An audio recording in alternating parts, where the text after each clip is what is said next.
Britain's Prime Minister Boris Johnson has faced heavy criticism from MPs in the wake of the release overnight of that long-awaited report into lockdown parties.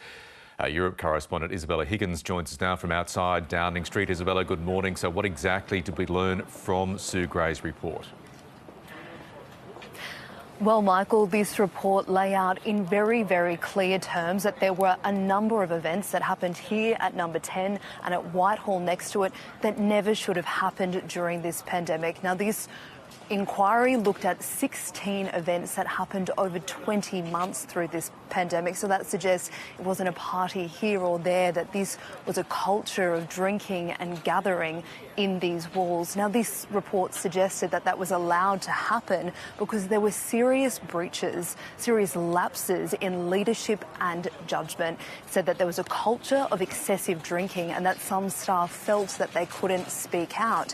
Now, the other major thing that we learnt from this report is that it has possibly found evidence of criminal breaches of those COVID-19 regulations. We now know that the Metropolitan Police are looking at 8 events, that they have a huge stack of evidence that came out from this inquiry, about 300 photographs, about 500 documents. So some very serious revelations that came out of this. And I should say this is just the interim findings of this inquiry. Now, Boris Johnson came out, he spoke to the House of Parliament, he has apologised again, and he has also vowed to make some changes within Number 10, within his office.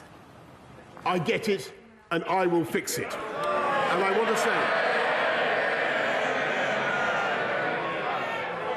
And I want to say to the people of this country, I know what the issue is.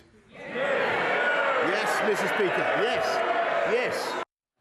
OK, so he knows there have been questions about his leadership for weeks. Can Boris Johnson survive all of this? Well, Michael, it's not looking great for Boris Johnson. Now, it would be no surprise that the Labor Party has been calling for his resignation for weeks, that today they said he was unfit for office. But perhaps what he should be the most worried about are the blows that are being levelled at him from within his own party. And one of the most humiliating that came today was in a fiery session at the House of Commons. It came from the former Conservative Prime Minister, Theresa May. Let's take a listen to what she had to say about Boris Johnson and Number 10.